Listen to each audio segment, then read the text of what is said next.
Good morning. I was going to have a quiet, reflective morning by myself, but then here am I, asked to keep time and ensure that this session closes by 11:15. So, an important thematic session on governance, urbanization, and accountability. And I'm not even going to pretend to know much about what is going to be discussed by the panelists in each of these sessions. But 5 institutions from the TTI grantees will speak for 10 minutes each, and then we have a special invitee from CSIS Indonesia. So let me start by calling on CSDS to kick off proceedings, and may I once again request to limit your presentation to 10 minutes. Thank you.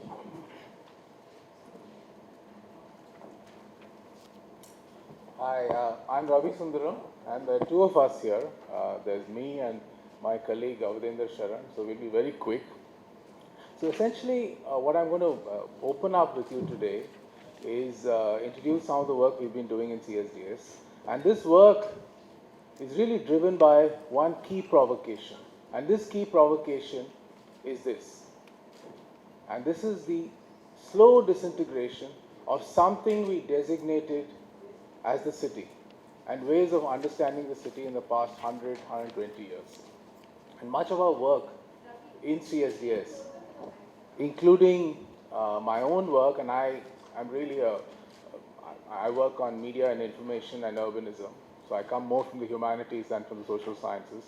And Deepu comes from the urban environment. So let me just fold this up very quickly. Many years ago, there was an urban scholar called Henri Lefebvre, and he came up with this hypothesis.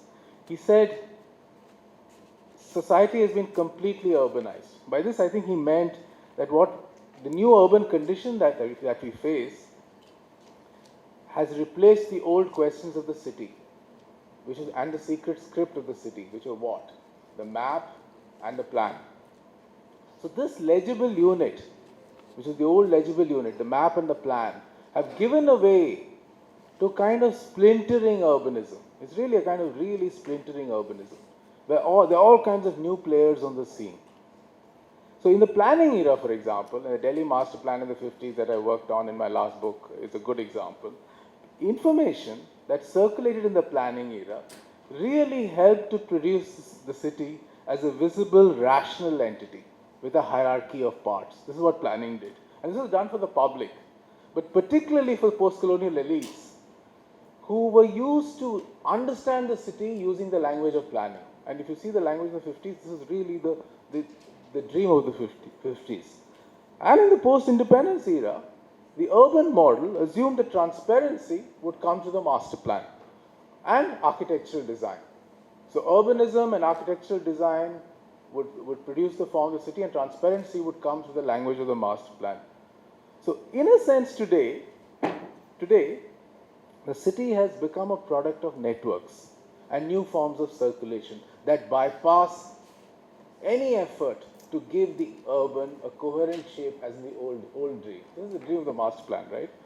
Boundaries have become very, very unclear, because the plan was really what management of boundaries through a legal mandate, the management of people and land and authorized forms of circulation designated by law, which is the law of the plan, right?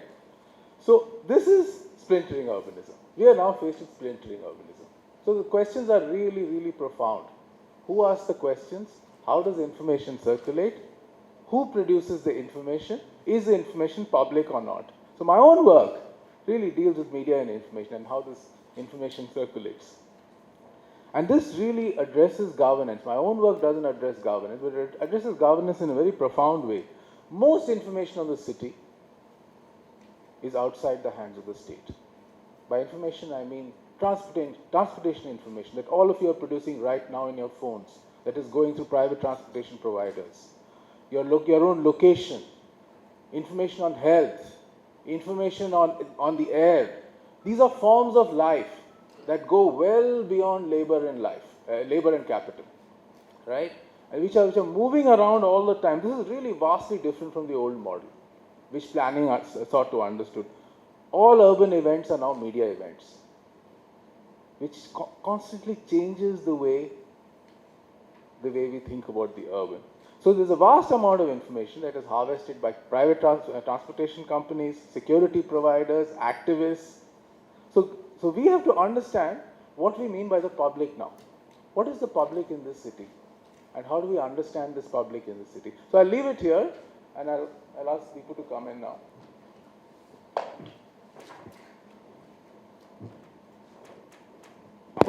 Thank you. So what I'll do is, we have 2-3 minutes? Yeah. Okay. So just follow up on where Ravi left. Very quickly, on the city which is no longer bounded. Yesterday we had some discussion on the peri-urban. So I thought I'll just pick up on that and think through what it means to talk about the city today. So obviously what we're talking about are cities of flows, of which one flow is the urban peri-urban flow. I've done some work on that, recently written an online course on the peri-urban in India. And one of the interesting things about the peri-urban is that we don't benefit too much by imagining it as a space. This is the old Desakota urban fringe kind of literature. That's not very useful. So I think what the more recent literature is doing is talking about peri-urban interfaces, which have very serious implications for how you think about economy, environment, where you draw your transfer of resources, new social geographies, which are quite conflicted, and at least one scholar has called them lethal. So there's a whole way in which to think about urbanization today is to think the city and beyond the city. So that's one proposition that I'm making. In terms of policy, what this means is, you see, officially India is about 33% urbanized.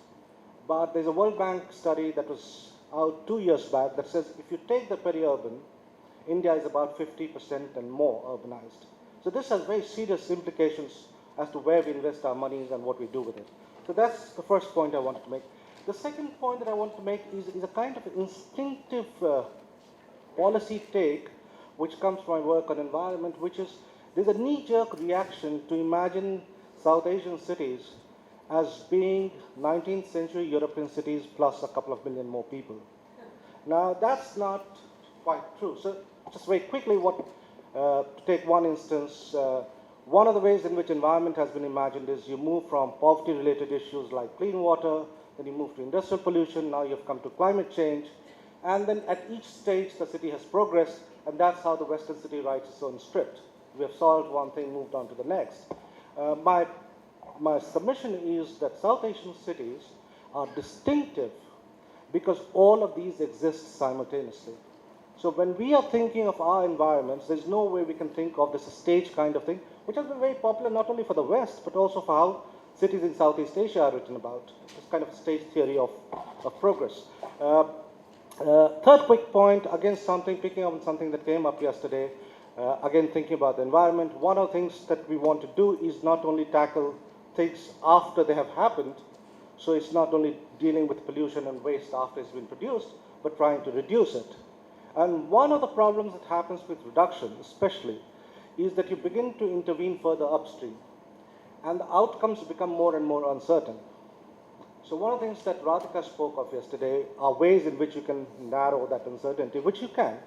So good research will produce that.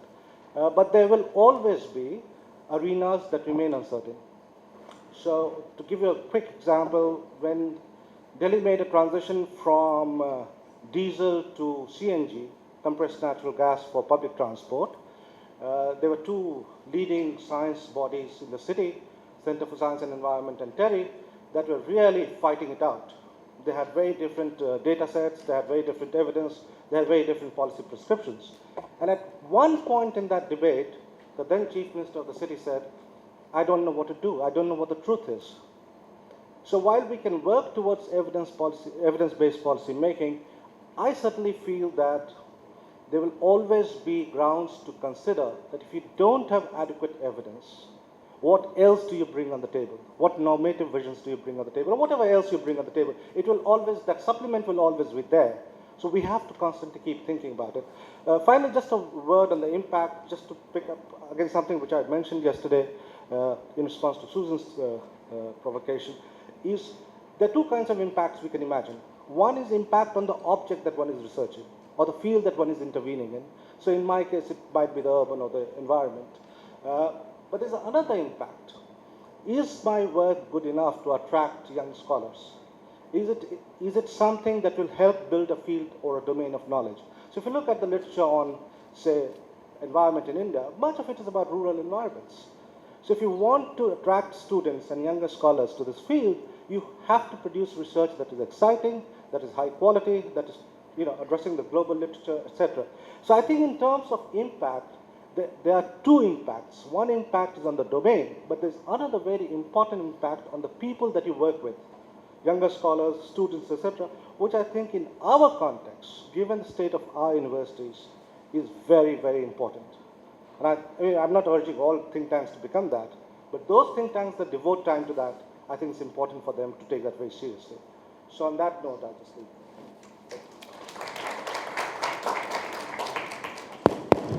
Thank you. I think that the thematic sessions were intended to sort of set the scene for each of the think tanks to tell us what the particular issues are in those areas that they think are priorities and the gaps that need to be filled, and in some sense the research work that they've done in order to influence policy in those areas. And I think CSDS's work on urbanization has given us some signal of how that research is being positioned and the policy debates are being reshaped. In the same way, and I think it would be very useful if all the sort of presentations also kind of give us a flavor of what the particular context identified problems are, what the gaps that your work is attempting to fill, and some sense also of the policy influence that your work has had. So let me invite CPD, Moazim, to make his presentation. You wanted some extra?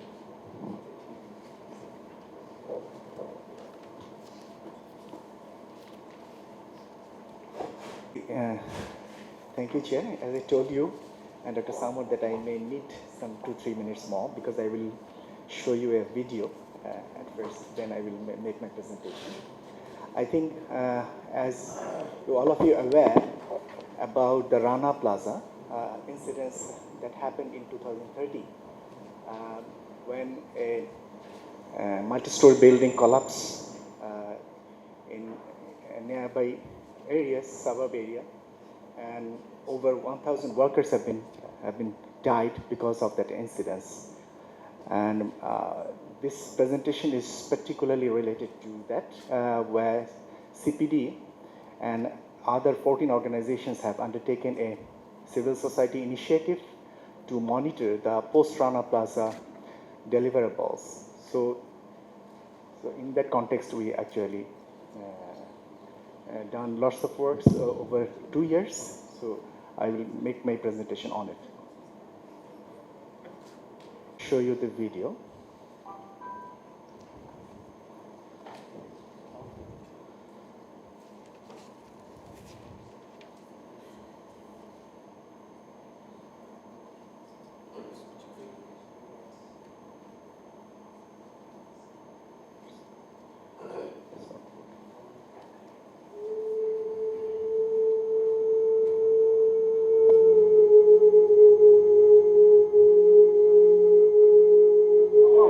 This used to be an 8-story building. Now this is all that's left. Inside was a clothes factory, a bank and shops. Tens of thousands of people are now at the site in Savar, a suburb of Dhaka.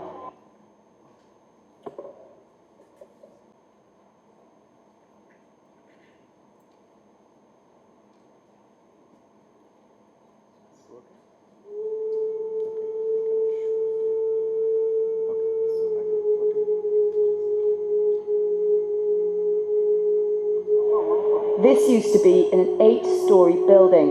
Now this is all that's left. Inside was a clothes factory, a bank and shops. Tens of thousands of people are now at the site in Savar, a suburb of Dhaka. Firefighters in the army are using any equipment they can to reach people trapped under the debris. But in the drive to keep costs down, critics say the price of cheap clothes has become too high. Rescue efforts have continued into the night. I'm alive, she tells her family. But this disaster is already the worst industrial accident in Bangladesh's history, and the casualties are still rising.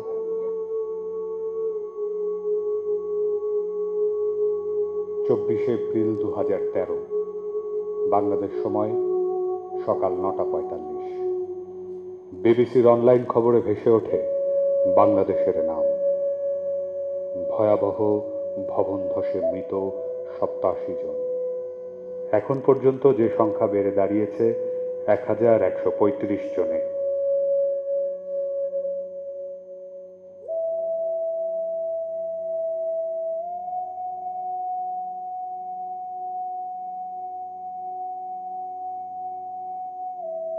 দুর্ঘটনার পর থেকেই সকল পক্ষ ঝাঁপিয়ে পড়ে উদ্ধার কাজে। কখনো বা মৃত, কখনো বা আহত, অচৈতন্য অবস্থায় একে একে উদ্ধার করা হয় 2000-এর ওপর শ্রমিককে।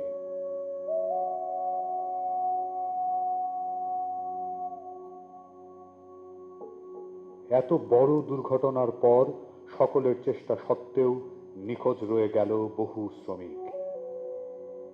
কাউকে অজ্ঞাত অবস্থায় দাফন করা হলো। এসব নিখোঁজ শ্রমিকদের পরিবার পথে পথে ঘুরতে থাকলো এক নিদারুণ কষ্ট বুকে নিয়ে। আমার মেয়ে নির্মলা দাস নিখোঁজ, তার কোনো সন্ধান পাওয়া যায়নি। আমি কোনো অবদানও কোনো কিছু পাইনি। এখন আমার পরিবারটা নিয়ে খুব কষ্ট দিন কাটাতেছি।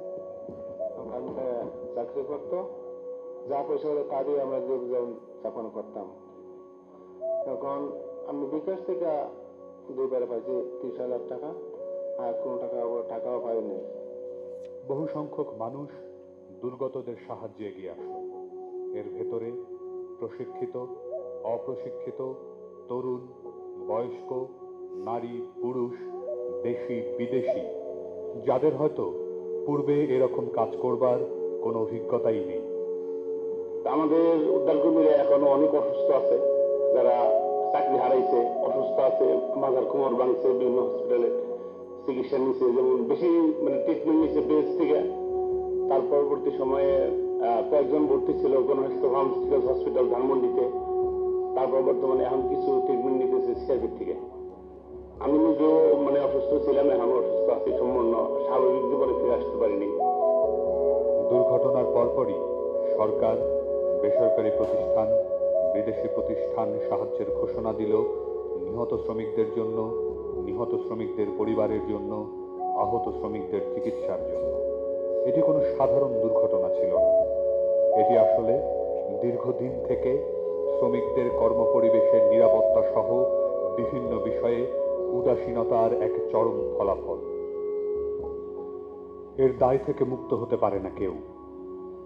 ভবন মালিক, গার্মেন্টস মালিক, নির্মাণকারী প্রতিষ্ঠান, অনুমোদন দানকারী সংস্থা, স্থানীয় সরকার, প্রশাসন, এমনকি আন্তর্জাতিক ক্রেতা প্রতিষ্ঠানগুলো। আর আমাদেরকে একটা হাত দিছিল, বলছে অনেক টাকা দাম, আর ওই হাত দিয়ে সবকিছু করা যাবে, কিন্তু আমরা ওই হাত দিয়ে কিছুই করতে পারি না।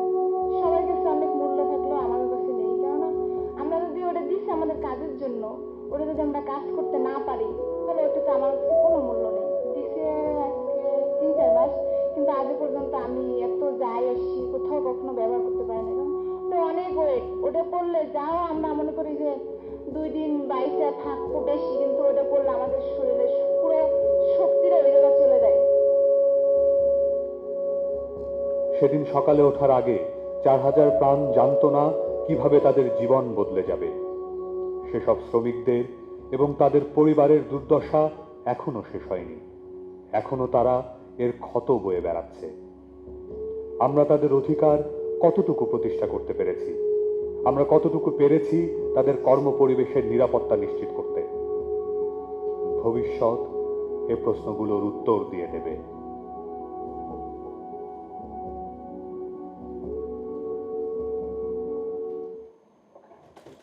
Light. I think you got the feelings that this is not simply an accident. What we call it's a symbol of actually poor compliance in the value chain, where all stakeholders have some sorts of responsibility. And what we observe is that often these kinds of incidences happen because of lack of monitoring of all the concerned stakeholders. And so what our chairman, Professor Rahman Sulban, mentioned that and advised us to develop a civil society initiative in order to monitor the implementation of post-Rana Plaza deliverables. And in this process, Dr. Dev Bhattacharya and Professor Mustafiz Rahman provided us the guidance. I actually took the lead role there. And what we are quite happy that in this process we received support and partnership and we built partnership with 14 civil society organizations in Bangladesh. Some are local and international NGOs. There are medias who also partnered with us. And we have conducted various kinds of activities over a period of 2 years. And basically what we like to do is that we like to actually constantly monitor what the different stakeholders commit and what they have finally been made. And our exercise is very much focused on a transparency part. And these are the 7 areas where we like to actually focus, very concrete, and most are related to the victims and their supports, and some are related to improvement of the workplace safety and security of the workplace safety and security of the ready-made garment workers. So it's related to the disbursement of the compensation, number of casualties, commitment made with regard to fire safety, security, and the building safety, legal issues taken, or the commitment and support provided to the injured workers and the re-employment of them. And in this process, what we have thought is that we should do it with our own resource. And thanks to TTI, that because of its support, it was possible. We did lots of activities, and some of things are very much specific activities that we did with the support of TTI. And also coalition partners also provided various supports in the course of work. And these are some of the milestones.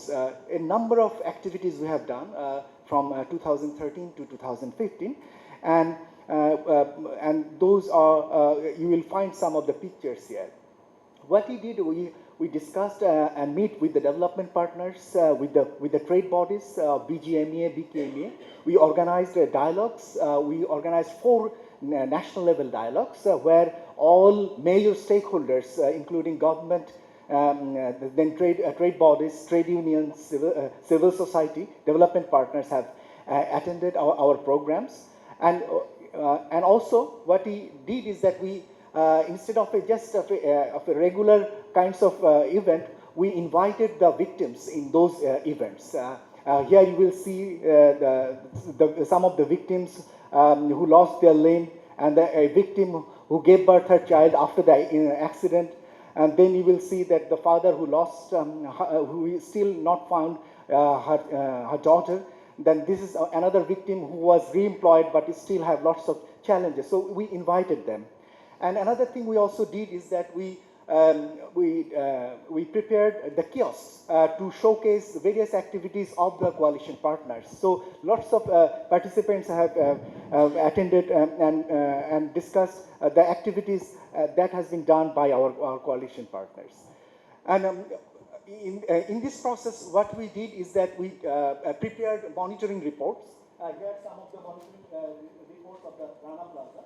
These are the monitoring reports available in the website and available in outside.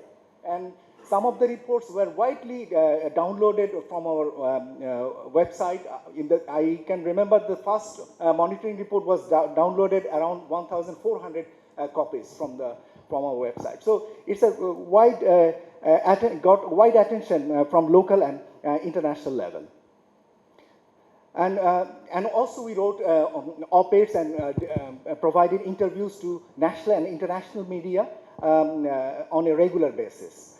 And this initiative has been widely referred in the international media and international academic circle. And what we found is that over a course of 2 years, after the commitment made by various stakeholders, if we actually compare what they commit and what they have actually finally done, apparently it looks that they have actually achieved, they have targeted, most of the stakeholders have targeted what they have committed in terms of the providing financial support, in terms of providing treatment to the injured workers, or providing support to the victims' children. So we found that in a way they have done, this time at least, they have done a lot. But we still found that there are a good number of workers still missing, and the number is over 122 to 166. But what we did as well is that we took a telephone interview of these victims. What is their current financial and economic condition, whether they are as good as they were before these incidents. And we found that in most incidences, their physical and financial condition was below what they were before the incidences. And more importantly, what was initially thought that the financial support provided to the victims will be adequate enough for their treatment and others, but that was not, because they have, lots of them are actually facing various kinds of physical problems, and they had to spend a lot for their physical treatment, and that was not covered in this financial support.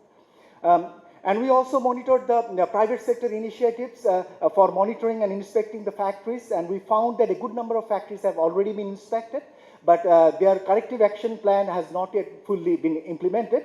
But because of this, a good number of factories have already closed down, and around 20,000 workers have lost their jobs because of closing down these factories. So finally, what I like to mention about it, what is the impact of this initiative? In fact, in our view, as a civil society, if we take a one step forward, that may provide a huge impact in terms of achieving what we are actually usually targeted to. What we found that these monitoring reports, Rana Plaza monitoring reports, were widely consulted at a national level as well as an international level. And these monitoring reports provided specific recommendations in terms of understanding the gaps between the commitment and the delivery. What are the new measures to be needed for better outcome, and what are the policy changes required in order to get better workplace safety and security. And we have also monitored and examined government's commitment and delivery, and we have challenged sometimes that how much the government receives from various sources, financial support, and how much they delivered for the benefit of the workers. There is a huge gap there. And we also found that under this initiative, what we have mentioned in our recommendations have been widely influenced in the policy making process. I can specifically mention about our suggestions for upgrading the factory inspection authority to a department, and that has been done. And we have suggested for the development of a subcontracting law, which has currently been actually discussed in terms of developing a framework for subcontracting. And these initiatives also suggested for public finance, particularly targeting to the workers' safety and security related to the Ministry of Labor. So that also been widely implemented, I would say. And it also provided some future policy directions, particularly how to handle the transition phase when the buyers' initiatives will be over. The buyers' initiative means Accord and Alliance. They are now currently inspecting all the factories, and it will be over in 2018. So what will happen afterwards? And finally, this initiative also raised some of the concerns in the value chain governance, particularly how to ensure shared responsibility in terms of the social and physical compliance in the value chain, particularly in the manufacturing part, and how to improve the social dialogue process, which is currently being concentrated only on government, then trade unions and the trade bodies, and need to include the civil society organizations. And we also raised the issue that how to ensure the fair price in the process, because lack of adequate price is one of the reasons for lack of compliance that we have also found through our research in the course of time. So these are the activities that we have done over a course of 2 years. I think this is a huge impact, mostly at the local level, but as well as at in the value chain part in the global context. So with these words, I like to conclude. Thank you. Thank you, Moazim. CPD's interventions in the area of governance in the context of a particular unfortunate event and the policy responses. Let me invite CBGA.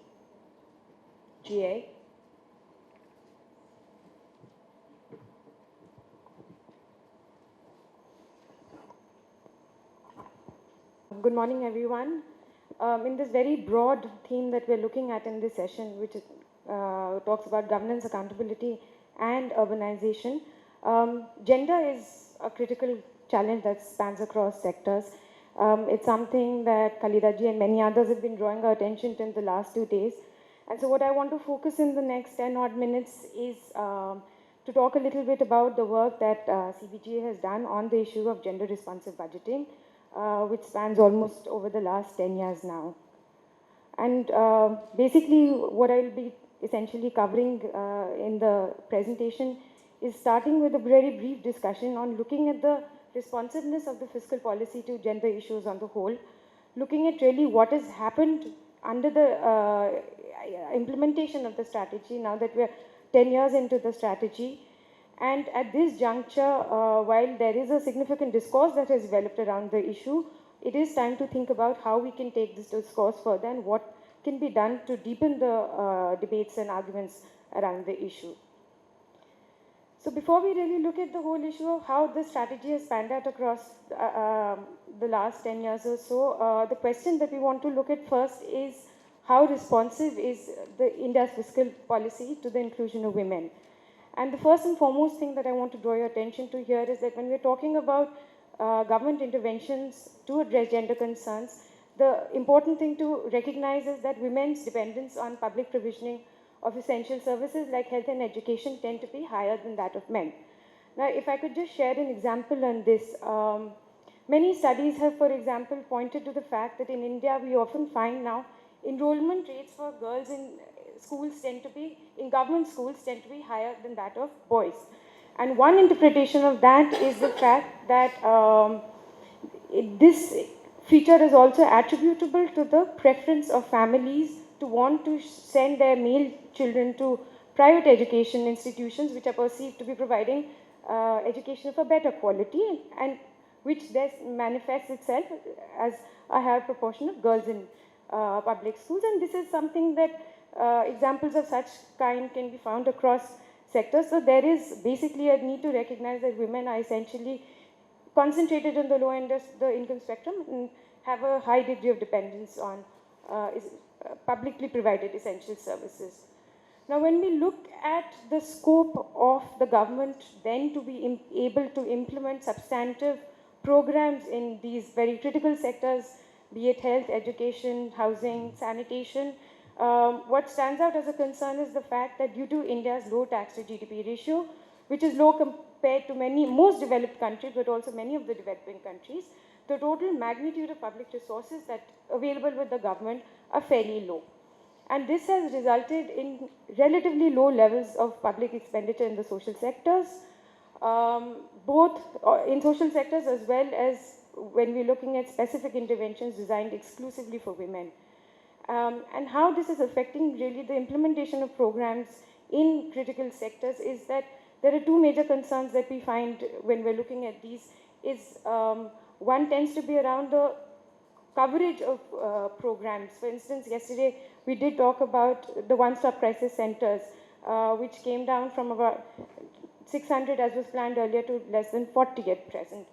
And also when we're looking at the kind of quality of services that are getting provided under these programs, owing to factors such as unrealistically low unit costs, shortage of human resources, the quality of services that then comes out of these programs also is deficient.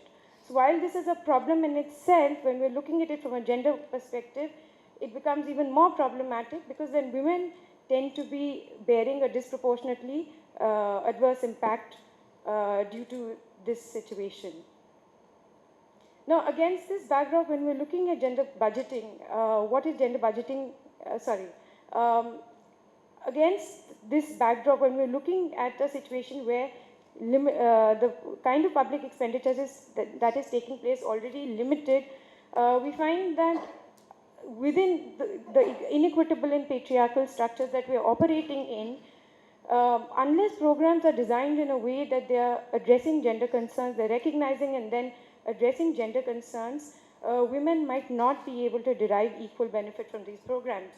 For example, program in education, if it does not factor in the fact that there are concerns that the unit cost for bringing a girl child and retaining a girl child is higher and therefore does require a greater magnitude of public investment, we are likely to witness higher dropout rates, and this is something that we're all very familiar with, at least in the Indian context. And therefore, what we try to articulate very clearly and highlight through our work is that budgets, if implemented without this recognition, might not address gender concerns the way we expect them to, and in some cases might even end up reinforcing gender stereotypes. And often in our work across states, we do come across a number of programs which, instead of addressing gender concerns, in some cases have very regressive guidelines, have very regressive notions, and end up reinforcing certain kinds of gender stereotypes. Now, against this backdrop, when we're looking at gender-responsive budgeting, what are we talking about? Gender-responsive budgeting is then a strategy which is aiming at amending both the policies and the processes of government finances from a gender perspective, aiming to make them more gender-responsive. And more specifically, what that means is that gender-responsive budgeting requires ministries and departments then to recognize specific gender-based challenges in their sectors of concern, amend their objectives, their guidelines, financial norms, unit costs, to make all of these more gender-responsive. In a lot of programs, we find that the objectives of the programs tend to be fairly gender-responsive. The guidelines are also, in many cases, tweaked to address gender concerns, but when we're looking at financial norms, when we're looking at unit costs of schemes, we find that the objectives and operational guidelines cannot really be met because of the kind of allocations for these components. Additionally, there also tends to be this perception, and when we're talking to government officials who are working on gender budgeting, this comes through very clearly, that there are a number of sectors that are considered to be gender neutral, where gender concerns do not need to be addressed specifically, and this is something we're trying to counter very strongly. So we do say that across the whole spectrum of sectors, gender concerns do exist, and where they are not recognized, new interventions should be instituted to address these gender concerns. What we are not talking about and what gender budgeting should refrain from doing is to push ministries and departments, and this is a common interpretation of the strategy, to earmark a flat proportion of their budgets, a flat 30% or a 50% of their budgets, and towards women. Now, 10 years into the implementation of the strategy, India adopted gender budgeting at the union level in 2005-06. When we look at really what has happened, and this is not true for all ministries and departments, but this does hold true for a number, by and large, for a number of ministries and departments, what we find is that the implementation of the strategy has not really influenced the planning and budgetary processes of programs. And this is where, this is what we've been trying to highlight in the work of CBGA, that this is where the gap in the implementation of the strategy does exist very strongly. And what happens is that most ministries end up carrying what is essentially then a reporting exercise, whereby what they're trying to do is report in what is the gender budget statement, the proportion of their budgets that they perceive to be benefiting women.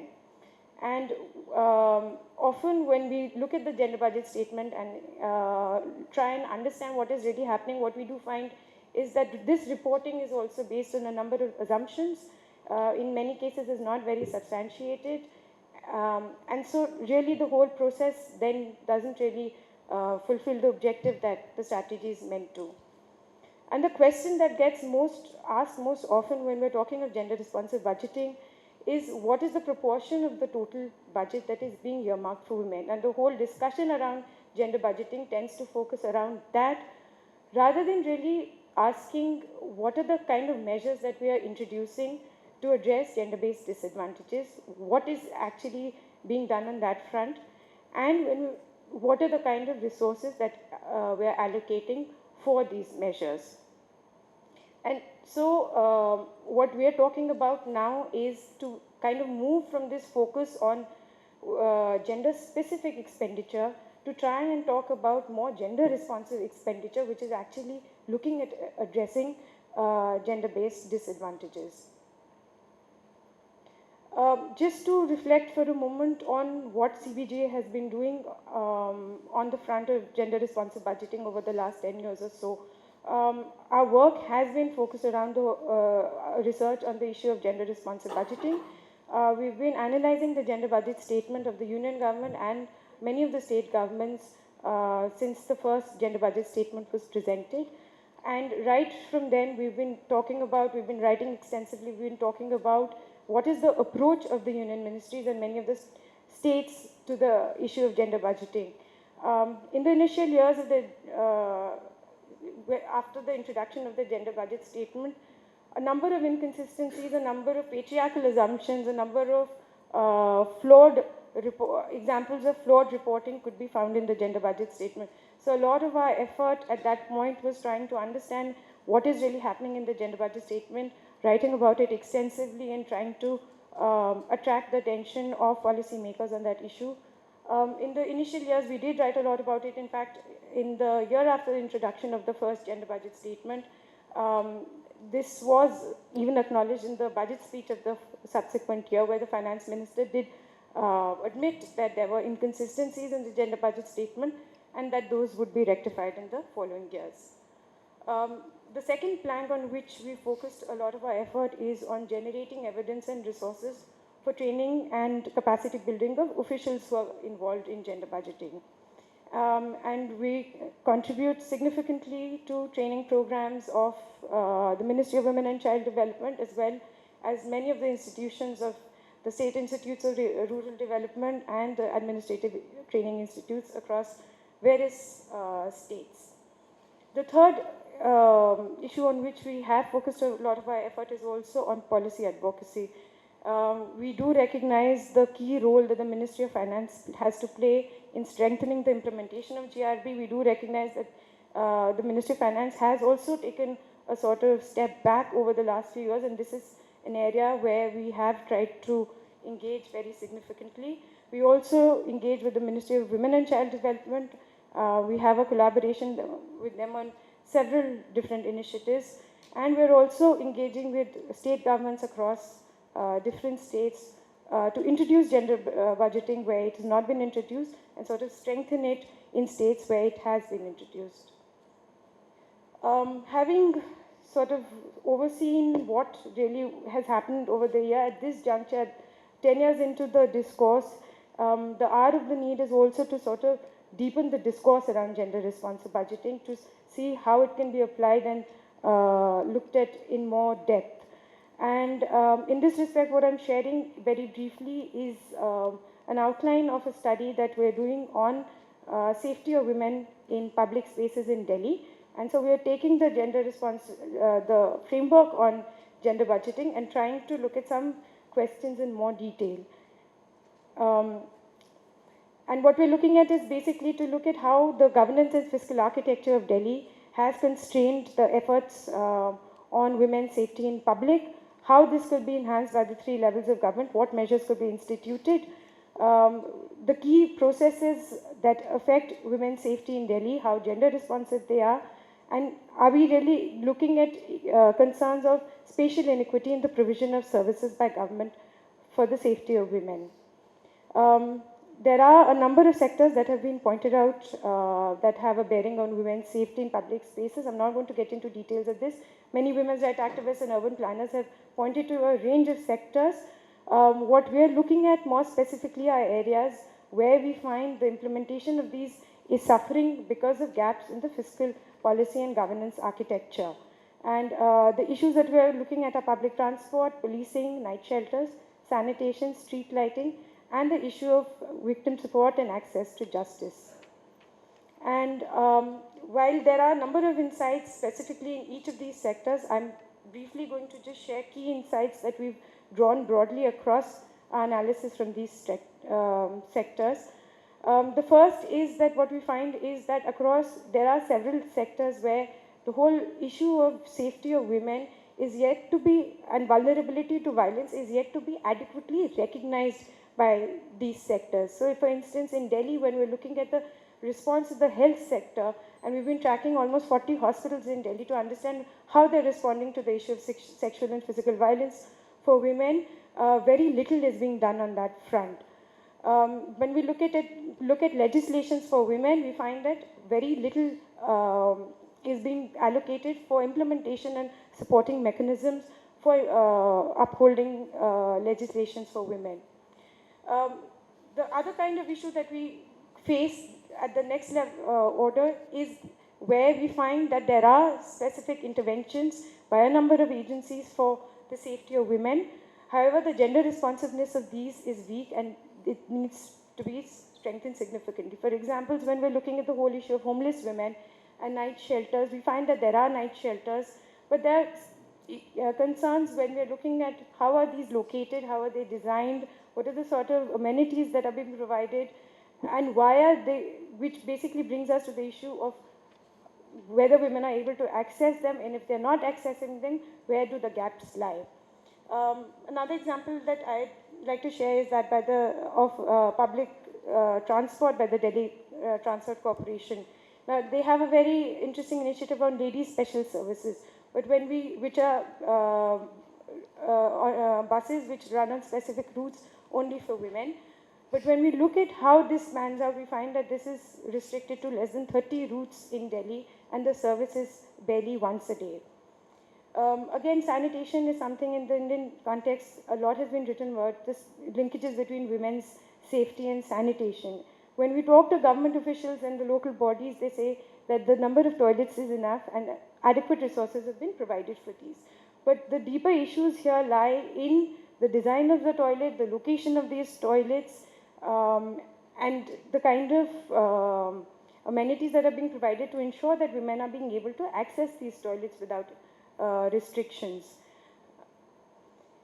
And the third level of challenges that we find are at the level of implementation, where challenges are being recognized, but clearly there are issues of implementation that are not being addressed adequately. For example, in sanitation, we find that the whole issue of maintenance of public toilets is such a big issue that despite having enough toilets, despite having what government officials perceive to be an adequate amount of money for these, the maintenance of these is so poor that women do not want to access these toilets. We have a norm of ensuring female attendance in for all these toilets, but the issues of compliance and implementation are strong. And likewise, with police, we find gender sensitivity of policing, though the Delhi police has a number of initiatives on women's safety, the whole issue of lack of gender sensitivity of police officials themselves is a key concern. And the last challenge is, and this is specifically in the context of Delhi, is that accountability seems to be a major challenge. We have multiple agencies in Delhi that are performing the same function, so it's difficult to pinpoint the nodal agency. It is difficult to understand who these nodal agencies are. There are huge issues of coordination between the three levels of governance in Delhi. We have tussles between the state, center, and the municipal bodies on a constant level. And of course, the whole issue of limited budget transparency and access to information is particularly stark in the case of Delhi, which has very opaque budgets by the Delhi government. One of the issues that we find in this is, again, going back to the restricted fiscal policy space in Delhi, and this is just to show that the total spending in Delhi is much lower. The government spending in Delhi is lower than that of other states. I'm not going to get into details. The figures are up there. And just to conclude, there are a number of steps that need to be taken, and some of these are in place, but there is a whole effort required to strengthen implementation of gender budgeting in the country. But it is not enough just to be talking about gender budgeting when we see that the overall fiscal policy itself needs to be more conducive for the inclusion of women. Thank you. Thank you for that presentation on CBG's research work on gender responsiveness in public finance management and accountability issues. I think a broad sort of scope of what the gaps are and the work that CBGA is doing came out through that presentation. Let me invite the presentation by Bangalore, and once again, a reminder, kind reminder to panelists to please restrict yourselves to 10 minutes. Thank you. I'll try to share the very specific experience of empowering citizens, how it improves governance and accountability, a specific instance. And there are a number of infrastructure projects being implemented by government, and we don't know what is the status, and especially the road construction. And of course, the rural roads are like, how important in terms of which provides the much needed infrastructure push and for socio-economic growth. Also, it helps in increase agricultural income and also providing better employment opportunities and access to health, education, and market facilities. But we don't know what is the status. If you go across the villages and other places, like the status of the road condition. And in fact, Ministry of Rural Development, under with the support of National Rural Road Development Agency, they started constructing rural roads under Prime Minister Pradhan Mantri Gram Sadak Yojana. And this is has been happening since 2000. And we started looking at these things, and we thought like how we can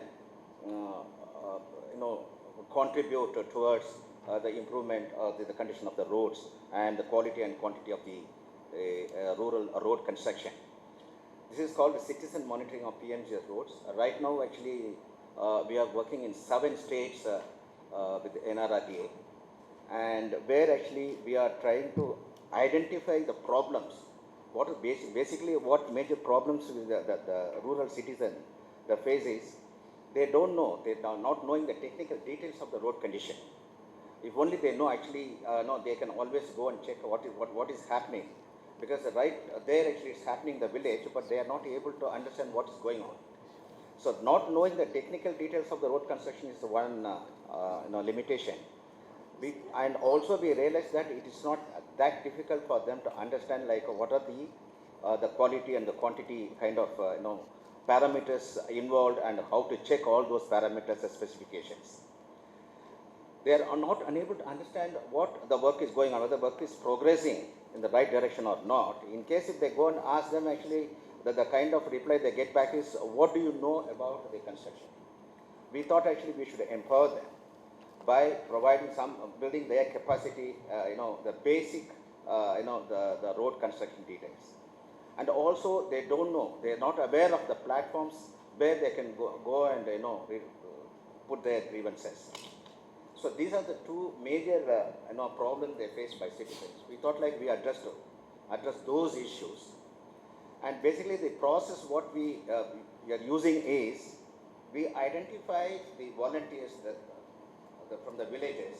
We are trying to train them actually the basic things.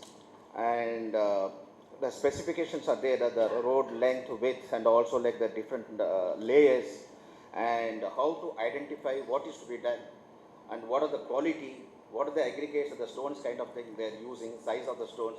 the basic things actually by developing a simple tool. We call monitoring tool like, and we training or building their capacity. They become the auditors of the road construction, and thus we are creating a pool of social auditors, and also at the same time we are trying to tell them like also see that the environmental impact it creates, or actually what is the adverse effect of constructing roads, like in terms of the vegetation, in terms of water, in terms of agriculture, how it is got this impact. All these results are actually we are documenting, we are presenting, and also discuss with the authorities, and it is actually it's create a kind of it's a big gathering where actually we talk across the various stakeholders, right from the central, state, as well as the district level, and we share the findings and also the whatever the problems we identified. That has been taken seriously, and try to take the corrective measures. This is what we are doing actually. They are training, and also they are going and monitoring, documenting. We are organizing the consultative meetings with the different stakeholders.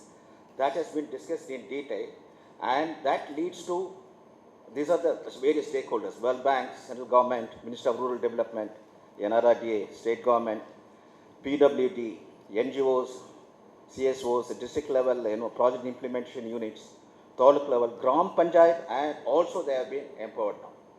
And they know like what is happening, and every Gram Panchayat actually we are organizing a Panchayat meeting also. And there actually they know what is happening, what are the things to be checked. And basically, what ultimately the whole process leads to this, the cities monitoring of PG roads have a demonstrable impact, decreasing corruption and increasing the execution rate of projects, resulted in better governance and improvement in public service delivery. Basically, the whole process of citizens monitoring of roads is going to be institutionalized in the ministry. This is what actually the kind of policy influence it has brought in. This is what actually this project actually, the impact it created in terms of, empowering the citizen, how it, impacts the governance and also the transparency, the accountability of the various stakeholders, and also policy influence. Thank you. Thank you very much, and you've been well ahead of your time. PAC's example of a particular intervention to ensure there is greater accountability that's being demanded from bottom up. Let me invite presentation by Brack.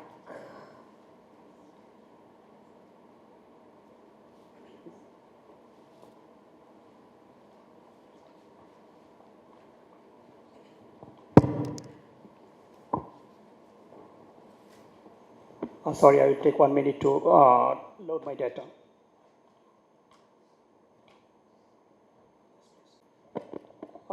Good morning. I'm trying to present this piece on behalf of my institutions, because this one is made by my colleagues, and on behalf of our executive director, I'm trying to make this presentation. In my presentation, basically, I will try to focus on the specific questions. What are the knowledge product from our institution, and what is the impact of this product? And what are the two specific questions? I think in our piece, we try to see how party democracy or partyarchy in particular impact in three aspects of governance in Bangladesh, that is social, political, and economic, particularly by analyzing the term partyarchy. So as I said that, I will go from the findings. For example, our findings of context of Bangladesh, we try to analyze is that democratic governance is eroding due to partyarchy system in Bangladesh. Institutions are getting weak day by day. That is parliament, constitutional bodies, political parties, civil society, media, everyone is impacted by this partyarchy system. And democratic deficit affect economic growth ultimately. So these are our kind of findings. And I will try to show, from our analysis and findings, I will try to show now how it happens. So this product, as I said, that these findings or this is from our one of our flagship study, that is State of Governance report published in 2013, 2013 report which was published in 2014. This report covers various aspects of party hierarchy and other things, but in this presentation I will try to show three things: party hierarchy, inter-party democracy, and party finance. So let me to briefly give a picture of what is party hierarchy. As you see that party hierarchy here means that monopolization of state and civil society by the political parties. In our analysis, which ultimately lead to, which is, has some relation with political development, which is again impact state building, rule of law, democratic accountability. And in our case, we try to see the impact by analyzing particularly three aspects of three institutions of a state, that is police, bar association, and UP Union Parishad direct democracy. So first, how we analyze the inter-party democracy. We try to do an anatomy of the party constitutions and the practice of democracy within the parties by taking perception and views from the field. And we try to develop on the basis of that one, we try to develop a party democracy index based on a scoring exercise. And for this index, we used these 5 category data from this 5 category, that is participation, representation, competition, responsiveness, and transparency. And based on this one, we try to see what are the democratic process or democracy within the party, particularly within the major two parties of Bangladesh. And then our data shows that due to this party hierarchy system, there is a findings that there are the underdevelopment within the party, which ultimately lead to weak institutions within the country. For example, our data shows that police, civil society, and local government institutions fail to work impartially and could not guarantee partiality for all classes of people. And there was at the time, there are some incidents which clearly shows that state governance failed to guarantee justice for everyone equally. And some incidents are very highly covered in the media. One of these was the Bishojit murder case, who some of you followed the case. The guy was killed in front of everyone, in front of media, within the street, and justice was denied for him. And then compromised state monopoly over legitimate violence, and then politicization of the bar leads to corruption and malpractices. Bar's member disrespect for the rule of law, vandalize court premises on unfavorable court order on political issues, continue to hold partisan political activities in the court premises. So this is one aspect how party hierarchy made underdevelopment, particularly in the political aspects, and weakness the institutions to practice their power. And the second aspect, we try to see what are the inside, how the political parties practice democracy within themselves, how much democratic the parties are. It's very difficult to get data for this kind of analysis. We try to get data from the election commissions, we try to get data from the field directly, but as you can understand, it's very difficult to get impartial data for this practice. But based on this one, we try to make party democracy index, and a scoring exercise did not find significant difference between parties on average, but parties perform differently on individual indicators. So simply it means that we didn't saw very significant difference on an average within the two major political parties of Bangladesh. But when we try to see individually, we saw major differences among parties on individual indexes, some of the individual indexes. The sharp divergence between democratic sculpts and practices reflects weak commitment to the democratic culture in both parties. So as you can see, this party hierarchy system is weakening the political parties' internal democratic process also. Then we try to see the political party financing norms and practices. Again, this is one of the difficult things we try to find out. Our researchers went to the district level to see how political parties' activities are financed. Political parties place overwhelming weight on recruiting members who possesses financial resources.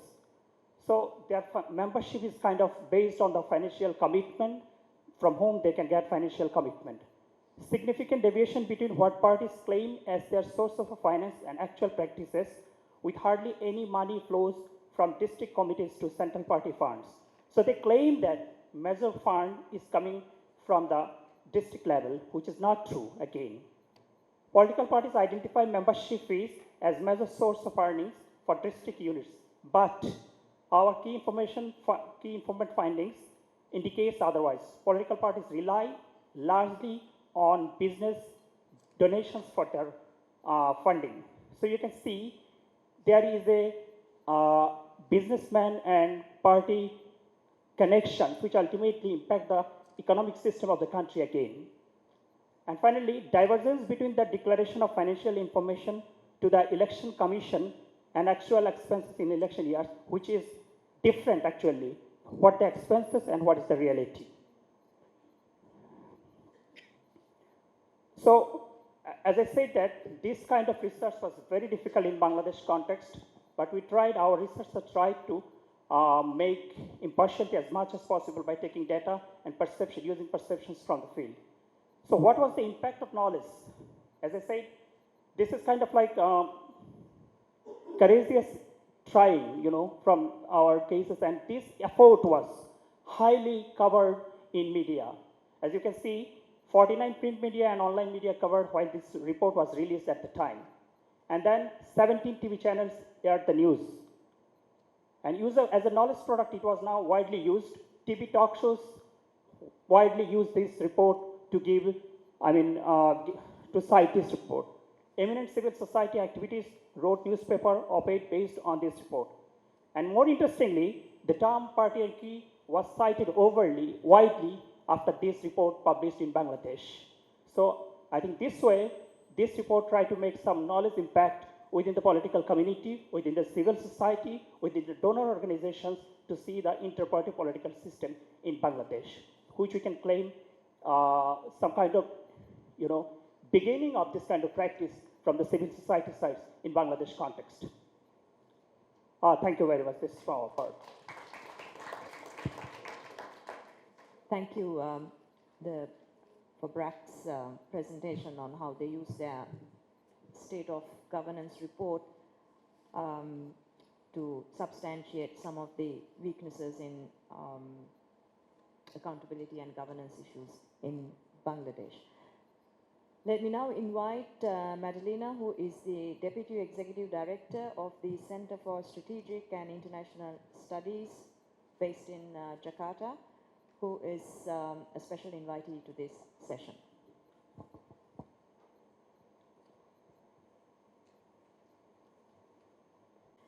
Thank you very much, Madam Chair. Good morning, ladies and gentlemen. I'm honored to speak in front of you. Thanks to Think Tank Initiative and CPR for inviting me to come to these very important meetings. In this session, I'd like to share with you about social accountability that I think has been talked and discussed by my colleague from CPA. CSIS has conducted numerous studies and action program on social accountability. And the piece of work that I'm going to share with you is basically combined research and action programs. This model, I think, is very important because based on our research and understanding on a certain situation, we initiate a program or action program.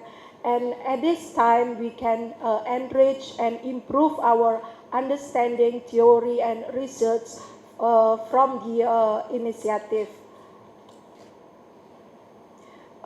Basically, social accountability is an approach towards building accountability that relies on civic engagement.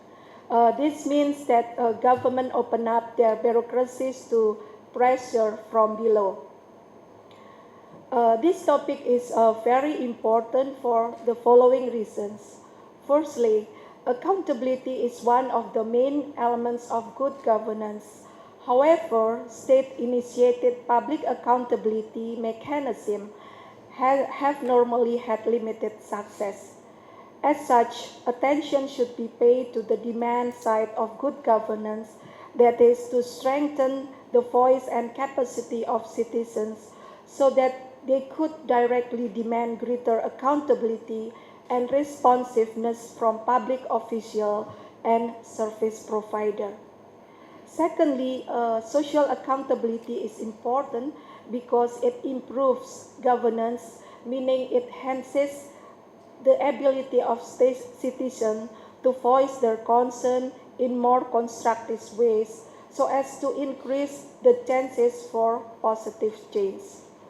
It increases development effectiveness through improved public service delivery. Finally, it stimulates empowerment, meaning expansion of freedom of choice in action. However, our study found that social accountability initiatives do not exist nationwide. In many provinces and districts in Indonesia, including Papua, where development is stagnant, public services are poor, and corruption is rampant, people seem to be passive and seem to make no effort to control or demand accountability. One of our studies deals with question, how could social accountability mechanism be established? How does social accountability enable people to conduct social auditing? How can social accountability result in the improvement of the government? When we designed this study and intervention in the Papua, several questions immediately arise, such as what is the entry point for social accountability? What type or strategy will be used that in both appropriate and suitable for Papua's social and political context? Do CSOs, local people, and non-government organizations have enough capacity to undertake the social accountability process? What are the steps? Traditionally, social accountability has included a variety citizen or civil society-led action, such as public demonstration, protest, advocacy campaigns, investigative journalism, and public interest lawsuits. In more recent years, forms of social accountability have expanded to include participatory public policy making, participatory budgeting, public expenditure tracking, media exposes of bureaucratic wrongdoing. From our observation, the possible choices of social accountability that fits with Papua condition could be citizen monitoring and evaluation of public service delivery, data collection and analysis tools that emphasize a solid evidence base. These include, for example, surveys that monitor the effectiveness of public services. For example, is citizen scorecard in education. To answer our research question, we started with establishing CSO forums, which consists of 10 CSOs that will do join their efforts, capacity, and networking in order to strengthen the voice of citizens, especially poor citizens. Another crucial point of almost any social accountability initiative is the identification of an entry point and the development of strategy whereby a priority problem can be addressed. In this case, we found that health and education are very essential and they are not politically sensitive. From our study, we also identified sensitive fields or issues that better not to be touched, mainly budget scrutiny. The auditing of government expenditure is an area of government that seems to be particularly resistant to opening itself up to societal participation. This task is usually seen to be politically delicate, to be open to the average citizen. The second sensitive issue is human rights. The main reason is that up to now, there are several cases of human rights abuses that are still unresolved.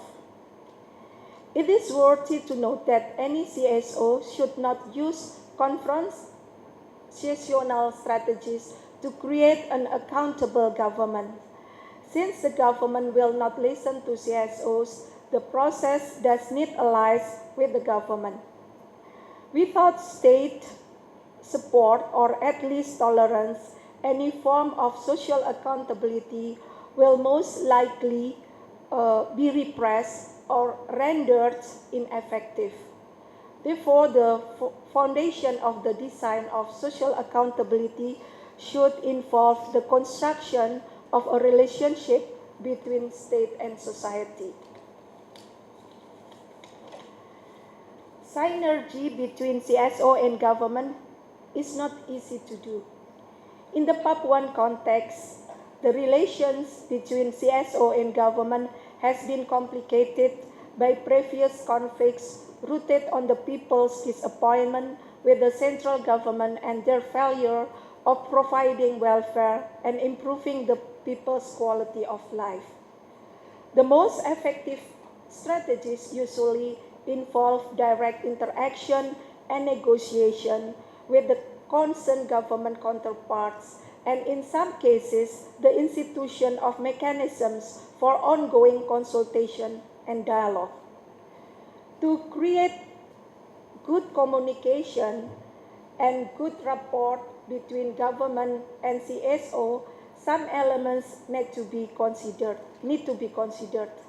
First, common understanding of the importance of serving people in the best possible way.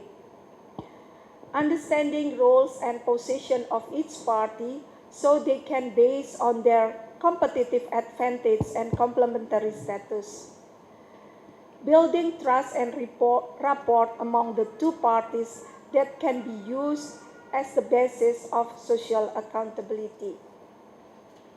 We also identify challenges in establishing good communication between CSOs and government for effective social accountability. Firstly, it was not easy to bring government and CSO to sit together. Oftentimes, the government sends low-ranking officers who do not have any authority to make decisions or to agree on something, to attend the meeting.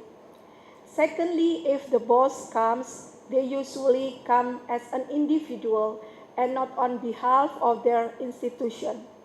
Therefore, whatever decision or commitment they made was just informal and would not bring any consequences nor bring about any changes. Another difficulty is government and CSOs have their own agenda and interests, so they speak in different language. As a result, the main goals of social accountability are not achieved. However, we are lucky that there are some window of opportunity that support our work in Papua. The first is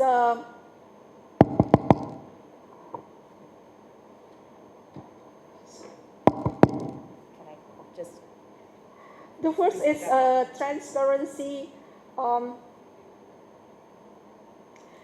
Transparency of Public Information Act have recently started to sprout up around the country, and citizens are frequently encouraged to use public information to pressure government from the outside to comply with their duties.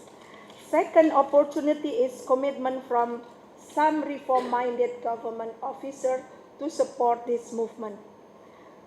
Finally, government actors respect social actors and depend on them to get input about the design and implementation of development programs so as to assure the active involvement of the most marginal actors. Thank you very much.